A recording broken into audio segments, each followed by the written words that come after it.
Hello everyone, I am Dr. P. Rajkumar, Assistant Professor, Department of Mechanical Engineering. Welcome to Machine Design course. The topic for today's discussion is design of bolted joints for eccentric loading. So the aim of the present session is to make you to understand how to design the bolted joints when they are subjected to the eccentric loading. So at the end of this session you will be able to understand how to design the bolted joints for the eccentric loading conditions. So before starting the design of welded joints for eccentric loading conditions, let's see what are the types of joints.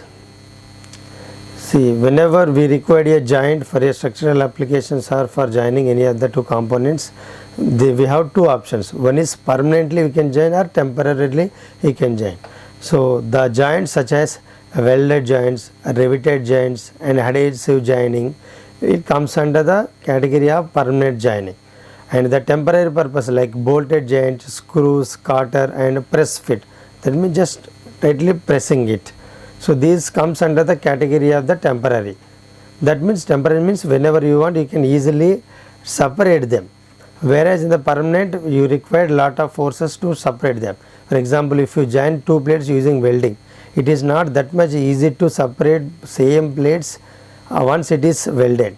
But whereas here it is very easy. For example, assume you have joined two plates using bolted joints. Once you unlock that bolts, unscrew that bolts, you can easily separate those two plates. Whereas here in the permanent joints you cannot do. And further classification of these welded joints, again they are classified into again two categories. First one is the lap or fillet joints, another is the butt joint.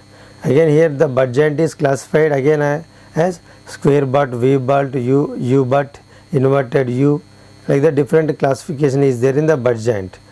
Here in the lap or fillet joints, it is single transverse, double transverse and parallel fillet joints. These are the different classification for the welded joints. Since in this session we are talking about the bolted joints, so let's see in detail about the bolted joints design. So you might have seen bolts in different applications in different areas. So what are the common materials that are used for the fabrication of the bolt? So most of the bolts are fabricated using free cutting steels. Sometimes they will be plain carbon steels also will be used for the fabrication of your bolts, such as 40C8, 45C8 or alloy steels like 35 molybdenum 6 manganese. So like that some 40 chromium 4 molybdenum 2, 40 nickel 4, 40 nickel 10 chromium 3 molybdenum 6. So these kind of different steel alloys we will be using for the fabrication of the bolts. Stainless steel will be used for the threading fasteners where the corrosion resistance is required. For example, assume you are using some bolts in the salt atmosphere, salt environment. There the corrosion resistance is very much important for the bolts. So in those cases the bolts will be fabricated or synthesized with stainless steel, because stainless steel is having the more corrosion resistance compared to other materials. That's why we will be using the stainless steel for the synthesis of this corrosion resistance applications. So design of the bolted joints for axial and shear loads. Now you check it here, the bolt. Here the loads applied here F31 and F12 indicates the axial loads, and here this P load indicates the load, shear load that is acting on these bolts.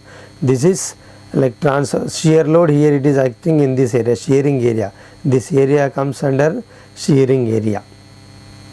So we know that the stress is equal to resistance force for unit area. So here the area will be two times, here one area, here another area. So two times you have to consider the area for the shearing area, shear area of the two bolts, 2 times pi by 4 d square. This is the shear area.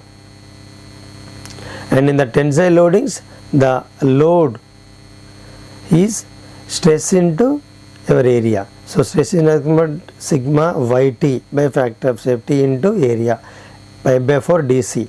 DC is nothing but the core diameter of the bolt. So using this equation you can calculate the amount of load that is acting on the your bolted joints whenever that is subjected to the tensile loading. Whenever the same thing is subject to the shear loading, you can consider this as the shear area.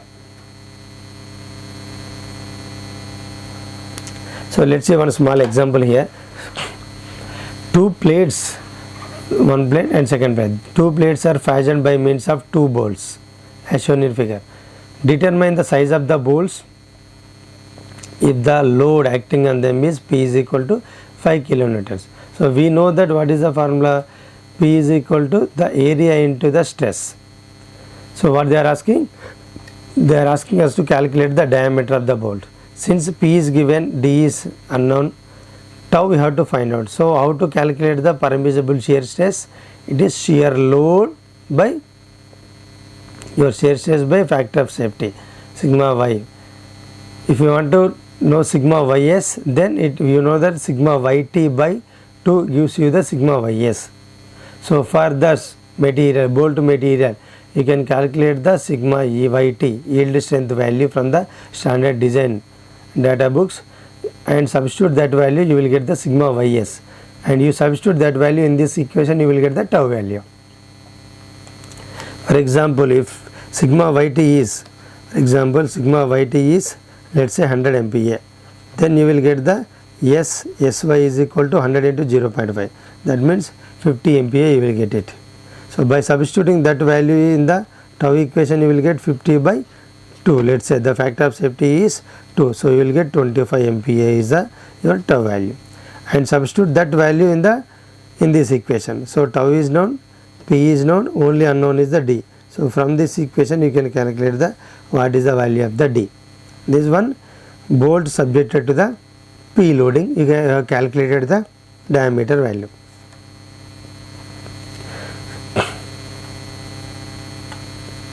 So now the main topic, design of bolted joints for eccentric loading. Here the bolts case, if you see here, these are the three different bolts. Here the bolt bracket is subjected to three kinds of different loading. First one is the loads, the eccentric loading, because this loading is eccentric. Eccentric is nothing but it is offset distance from the axis of the bolts. So the load applied in the direction of the bolts, that is first eccentric loading. The load acted in the direction of the bolt axis, that is first one. The load that is acting perpendicular to the axis, first one, and the parallel or along with the first category is eccentric loading parallel to the axis of bolt. Second one is a perpendicular to the axis of the bolts. Third one is in plane, since this is the third plane. So that means this is within the plane of the bolt. So first one is parallel, second one is a perpendicular, third one is in plane. So these are the three different eccentric loadings that acts on the bolted joints. So now we will see for the first condition, that is eccentric loads parallel to the axis of the bolts. So if you see this application, this is a bracket and P is the applied load on that, and A comma B are the two different bolts, and this C point will call the tilting edge. That means with respect to this edge itself, the effective length will be calculated whenever the load is applied. So because of this applied P load, we will get the deflection 1 here corresponding to A bolt, and deflection 2 in this bolt, that is called delta 2. So here these two values we will be taking. This is the first case, the load applied parallel to the axis of the bolts. This is the first case. So because of this loading, we will be getting two kinds of stresses. First one is the direct tensile stress because of this one, and the second one is the second tensile because of this eccentric loading. Eccentric movement, we will get the indirect tensile load. So the direct tensile load is given by directly here load P1 dash by A. you can get the direct loading corresponding to first bolt, that is A. P1 dash is equal to P2 dash is equal to P by number of bolts. In this problem the number of bolts are 2, so you will get P1 dash is equal to P2 dash is equal to P by 2, that you will get it here. So that is corresponding to the direct tensile load. But coming to the calculations of the indirect tensile load due to eccentric moment, you can see here, this is what the application of the load. So we know that the stress is given by resistance force per unit area, and the stress is directly proportional to the strain within the elastic limit, and the strain is nothing but it is change in length by original length. So the strain is proportional to the delta L. So we know that P is proportional to sigma, sigma is proportional to epsilon, epsilon is proportional to delta L. So I can directly write the P is directly proportional to the delta. This is what I can write. That means the deflection in the bolts is directly proportional to the P value, and we know that the deflections and the L1, the lengths, are proportionals. The deflections and the lengths from the tilting edge are proportionals. That means delta 1 is directly proportional to L1, delta 2 is directly proportional to L2. So by substituting this equation and these equations, so we can write the indirect tensile stress P1 dash is directly proportional to delta 1, nothing but your again proportional to L1. So I can write the P1 dash is equal to C into L1. Similarly P2 dash, that means the indirect tensile load in the second bolts, indirect tensile load in the first bolt, P2 dash is equal to C into L2. So by calculating the bending moment along this tilting edge, you can say P into L is equal to L1 into, you can say here, P1 dash into L1 plus P2 double dash into L2. That is what the moment equilibrium equations. So by substituting your P1 double dash equations and P2 double dash equations in this given equations, you will get the equation in terms of C. Again you take that C value and substitute in the previous equation, that is P1 dash is equal to C into L1, P2 dash is equal to C into L2. So by substituting this C value in the above equations, you will get the P1 dash value as well as the P2 dash value. So we have to choose, because both P1 dash as well as the P2 dash are the indirect tensile load. So whatever gives you the maximum value, we have to consider that value for your design calculations. Why? Because while doing the design we have to consider the worst conditions. So that's why we are taking the maximum of P1 dash or P2 double dash. Once you know P2 double dash and P2 dash, then you can calculate the combined magnitude force such that P2 is equal to P2 dash plus P2 double dash. This is the equivalent load per unit area. Per unit area is already we have known. So by substituting both the values, you will get the maximum allowable tensile stress in a bolt subjected to the eccentric loading. This is how we have to calculate the sigma T max value. So this is the second case. Here it will be subject to the shear loads as well as the bending moment loads due to eccentric again loads.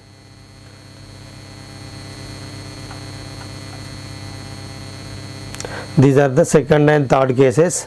So like that we can solve the equations for the all the three equations. So these are the what are the primary force and what is the secondary force whenever the bolted joints are subjected to the different loads application. You can see here it is subjected to parallel to the axis of the bolt.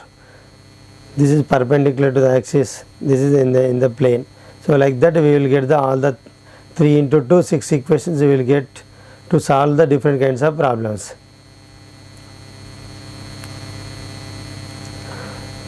So till now we have seen the design of bolted joints for eccentric loading conditions, and if you want some textbooks for further reading, you can refer all these 5 textbooks. Thank you.